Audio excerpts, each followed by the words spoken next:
Here is where the family are living, and the Pepsi parasol is their only shelter. A park with its bird cage and its children's playground has become a refuge for hundreds. The homeless, the grieving, and the injured. This shocked girl spent hours with friends dying around her before she was rescued from the rubble of their school.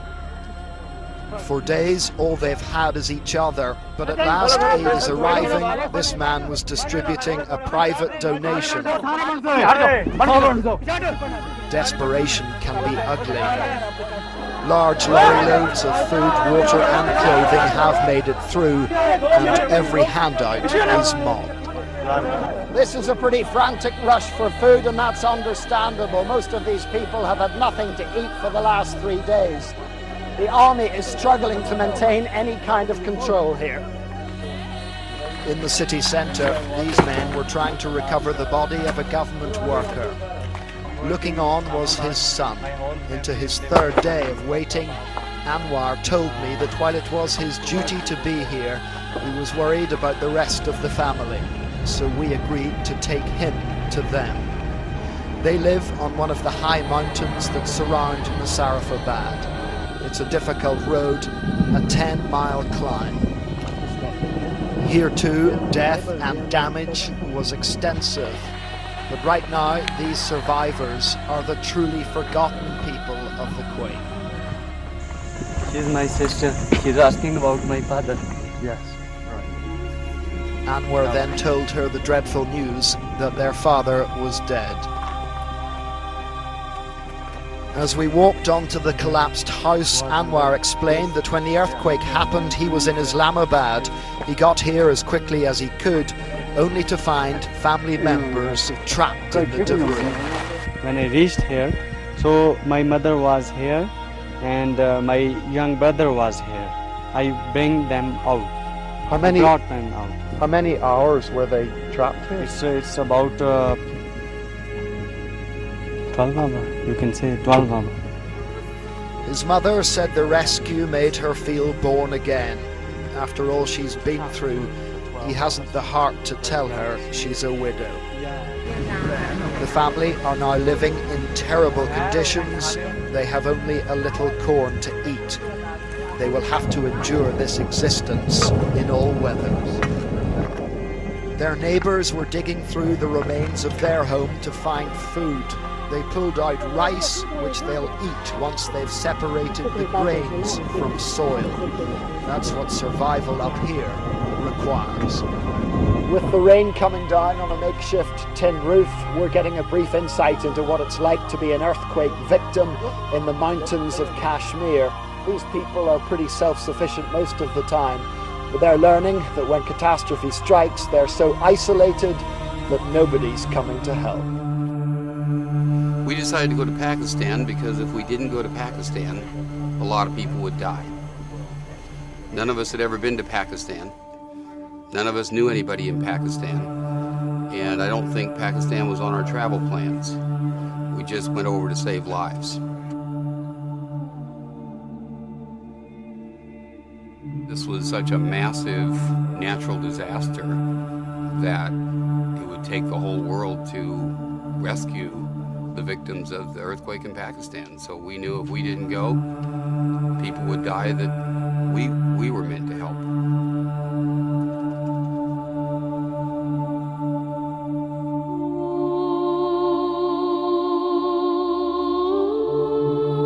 I'd like you to imagine, and I don't think we have to imagine a major natural disaster hitting our country anymore after Katrina. But others will hit our country, others will strike us. So let's just imagine that a major earthquake hits the city of Denver in the dead of winter. And all the road accesses are destroyed, and the airport is inaccessible. And the only way you can access the city of Denver is by helicopter. And there are never enough helicopters for these disasters. And you have your family in Denver. Would you send money to an organization, would you write a check to an organization and say, drop cotton tents and tarps and call it good, and I'll see you in the spring, honey? That's the circumstance that we have in the mountains of Pakistan right now. If you look, like this, of course, is, you know, silly here, but look inside. And that's rotting also on the back. This tent has been here less than a year, and it's already rotting. This stuff's going to be apart before the winter's out.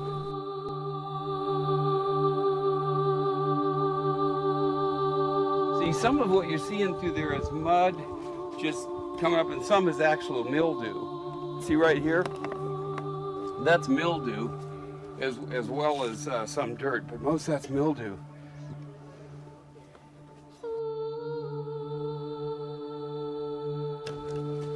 Right on the dirt, look at that. There's no, it's staked with some little wood stake there, and there's no, there's no base. It's just a piece of canvas on the mud. Mm-hmm. And that's what all of them look like. That's what all these guys sent. All the NGOs sent, you know, thousands of these tents that cost, you know, $100 a piece. There's what you get. See this right here? The winterized means it's got this double layer. It's got a fly. This is what the UN calls their winterized tent.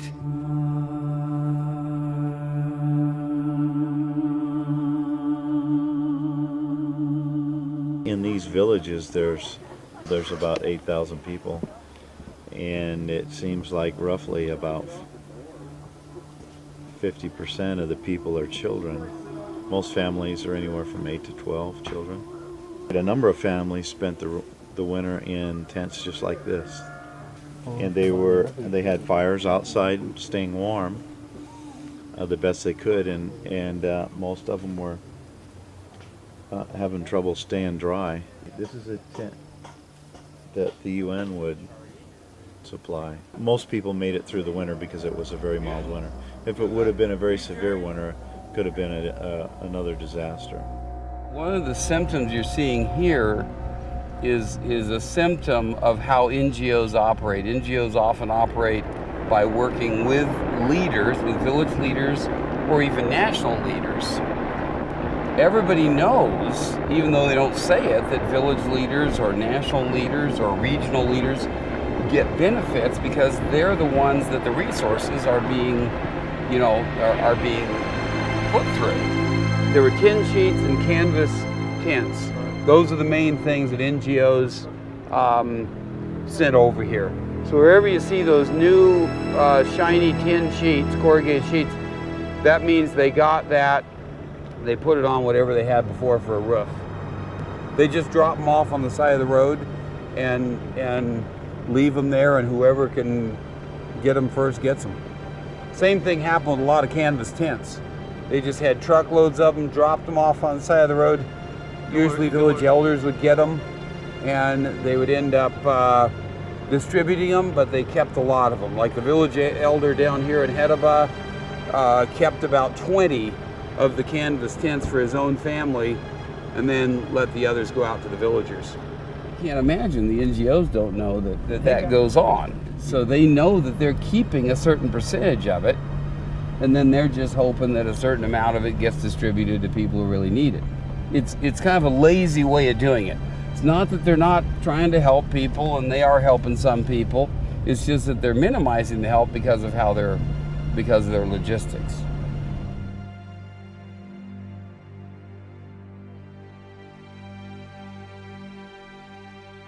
You have to come to these places in order to be sure distribution happens fairly. Even with us here, we don't know exactly how to be sure of that. We're going to figure it out because we are here.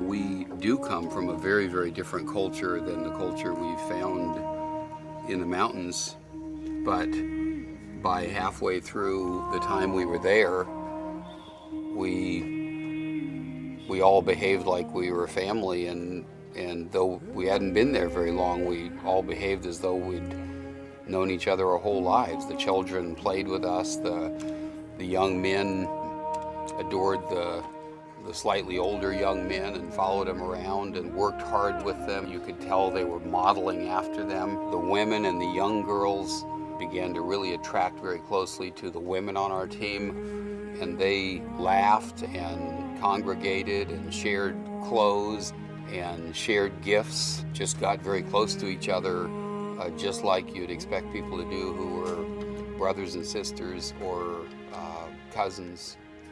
I'm talking about the people who are up there and the needs they have, but also the wonder of these people and the love of these people and the emotions of these people. They're beautiful people. And some of these young children express to us that they want to become doctors or they want to become engineers or architects. They're not unlike any of us. They have dreams and hopes and they want to get educations and they want to make an impact in the world. We were stunned by the reception we got at the schools after we built the schools. They sang songs to us, did kind of dances for us, they gave us gifts. We were overwhelmed by the love they expressed toward us. We were honestly touched and surprised by the children in the schools. Probably made us 15 to 20 posters, and they were extremely touching, extremely loving, extremely grateful, even spiritual posters, and they were some of the greatest gifts I know any of us have ever received. And for me, that was the greatest blessing that I received up there, was just the love they returned to us and how much they showed, how much they appreciated us being there with them. I think one of the other touching things that struck me the most was that they couldn't stop asking us as we were on our last day if we were coming back and when we were coming back. And these were people who already had their shelters and the things we were going to give them. So they clearly were asking us because they loved us. They wanted to see us again. That was an extraordinary realization.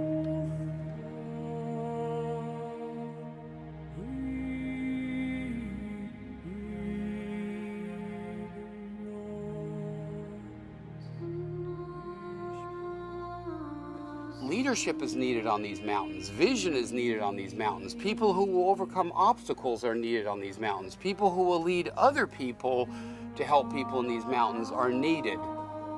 Don't send tarps. Don't send corrugated sheets of metal with nails. These aren't going to save anybody's lives. All the money in the world isn't going to solve this need unless we get the right materials into the mountains and people go into the mountains to actually help. If you look at the last two natural disasters, Katrina and the Pakistani earthquake, obviously people needed to be more engaged than they were because neither of those were handled to the degree that they needed to be dealt with. The world needs to become more engaged in helping and relieving natural disasters. They need, more than anything, hands and feet on the mountains. And if not you, then who? The winter is imminent in the mountains of Pakistan and Kashmir, and thousands of children are going to die if you don't go and you don't do something, you don't help. Nobody is in the mountains right now. Relief organizations are overwhelmed this year with all of the natural disasters they've had to deal with, and their personnel are stretched far too thin. The relief organizations have done a great job working in the lower elevations where the greater populations were affected. But there are still over 500,000 people up in the mountains, most of whom have not been cared for, have not been given needs to survive through the winter. You can't tell from pictures and TV reports. The TV and the camera just doesn't do it, just doesn't tell you the story. Loving our neighbor, should not be about our company, and it shouldn't be about us personally. It should be about our neighbor.